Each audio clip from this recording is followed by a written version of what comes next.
आप देखो, पौधा जो होता है ना, जड़ से मिट्टी को पकड़े रखता है, और जो पौधा अपनी जड़ से मिट्टी को जोर से पकड़े रखता है वो विपरीत परिस्थिति में भी देखो खड़ा रहता है। और जिस पौधे की जो जड़ें होती है ना, बहुत ही हल्के रूप से मिट्टी को पकड़े रखती हैं, वो हल्की आंधी तूफान भी आती है ना, गिर पड़ जाता है। और जिसकी जो जड़ें होती है बहुत ही मजबूती से जकड़े पकड़े रहती है ना, वो देखोगे तेज बारिश आंधी तूफान में एज इट इज खड़ा का खड़ा रहता है।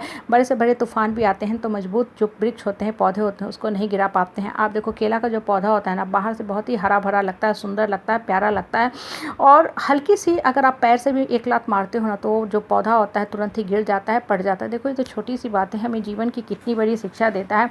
हर इंसान के जीवन में परिस्थिति और परेशानी आती है। देखो, जब तक धरती पे हो आपको परिस्थिति और परेशानी आती ही रहेगी, क्योंकि ये जो है पार्ट ऑफ लाइफ है, ये कर्म का ही पार्ट होता है। हम परेशानी झेलते हैं, कर्म करते हैं, फिर हम उठते हैं, फिर हम ग्रो करते हैं और अपनी परिस्थिति और परेशानी से दूसरों को भी शिक्षा देते हैं। लेकिन देखो, परिस्थिति और परेशानी में वही आदमी हिलता है, रोता है, गिरता है, बिलखता है, घड़ी घड़ी जाके माफ़ी मांगता है, जिसके अंदर की शक्ति कमज़ोर होती है। अंदर की शक्ति कमज़ोर तब होती है जब आप ऊपर वाले के ऊपर विश्वास नहीं करते हो सही ढंग से।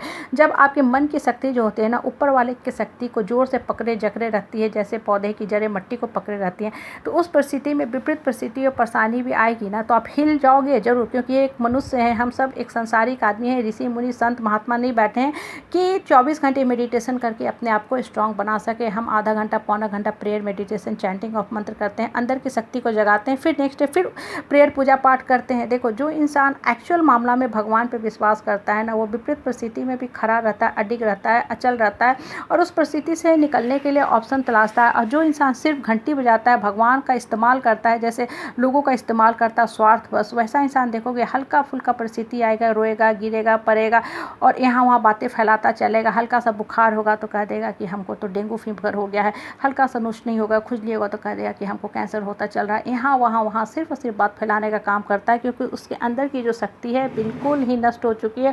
अंदर की जो शक्ति है बिल्कुल ही शक्तिहीन है। वो इंसान, उसके अंदर की शक्ति में कहीं भी दूर दूर तक कृष्ण की आवाज़ है ही नहीं कि वो उठने का कोशिश करे। इस तरह का जो आदमी होता है बिल्कुल ही नकारात्मक छवि का होता है, सिर्फ डिस्ट्रक्टिव बातें करेगा, लोगों का शोषण दोहन करता जाएगा और अपने मन की निगेटिविटी का शिकार दूसरों को बनाता जाएगा। ऐसे लोगों की देखो खासियत फीचर क्या होती है, हमेशा अपना विक्टिम बदलता जाता है, अपने आप को, अपने अंदर की सोच को कभी नहीं बदलता। इसलिए ऐसे लोगों के जो शिकार होते हैं ना, इनोसेंट प्योर लोग होते हैं ना, शिकार बनते जाते हैं। इसलिए हमेशा ऊपर वाले पे विश्वास करो। और देखो, जो भी परिस्थिति और परेशानी आती है ना, वो हिडन तौर पे आपको पुरस्कार देने के लिए आती है, आपके माइंड को खोलने के लिए आती है। देखो, जीवन की परिस्थिति और परेशानी से वही इंसान निकल पाता है जिसका त्रिनेत्र खुला होता है, जिसका मन खुला होता है।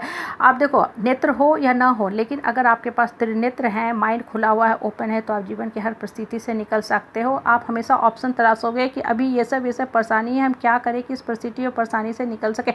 हेलन किलर को लो, वो आँख नहीं थे, कान नहीं थे, बोलने की शक्ति नहीं थी, लेकिन भगवान ने उसको त्रिनेत्र की शक्ति दी। तो उस त्रिनेत्र की शक्ति के बल पर जीवन की हर परिस्थिति और परेशानी को वो क्रॉस करते गए और दूसरे को आज भी मोटिवेट करती है। कहने का मतलब है कि लाइफ में जब भी आपको परिस्थिति आती है, परेशानी आती है, कोई भी आपको जो मुसीबत आती है, वो आपको हिलाने के लिए, डुलाने के लिए नहीं आती है। अंदर की जितनी शक्ति है उसको बाहर निकालने के लिए आती है और आपको ऊपर वाले के साथ जोड़ने के लिए आती है। अभी तक आप समाज के लो क्लास लोगों के साथ जुटे हुए, तो लो, सेल्फ डाउन, स्निकी पीपुल जो होते हैं, सिर्फ और सिर्फ जो आपको सफोकेशन, सप्रेशन, फ्रस्ट्रेशन में डालते हैं, आपके अंदर की शक्ति का पैरासाइट बन के, चूसक बन के हरण करते हैं। सिर्फ और सिर्फ आप अब तक उन लोगों से जुड़े हुए थे, इसलिए आपके अंदर की जो शक्ति थी खत्म हो रही थी। आपने कभी अपने अंतर मन की तरफ झाँका ही नहीं, उस शक्ति को बाहर निकाला ही नहीं।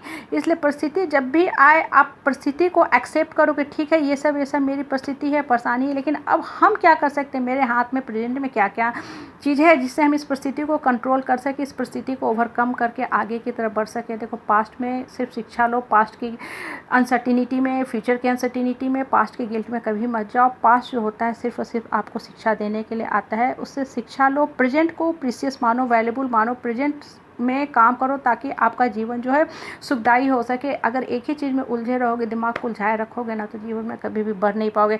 इसलिए लाइफ के जो मोमेंटम है उसको समझो, अंदर के जो लाइफ फोर्स है उसको समझो, उसको बाहर निकालने का कोशिश करो। और देखो, जो इंसान परिस्थिति से निकलता है ना, वो खुद भी दूसरों को बताता है कि लाइफ में ये सब ऑप्शन है, हम भी इस परिस्थिति से गुजरे थे, इसका ये सब जो है निदान है, ऐसे तुम बढ़ सकते हो। देखो, एक इंसान डॉक्टर के पास जाता है ना, डॉक्टर की दवा से ठीक होता है तो दूसरे 4 पेशेंट को भी बताता है कि उस डॉक्टर के पास जाओ, डॉक्टर जो है बहुत अच्छा डॉक्टर, उसमें हीलिंग शक्ति है। कहने का मतलब है आप भी अपने जीवन की परिस्थिति को क्रॉस करके जाओ और दूसरे को भी उठने में मदद किया करो।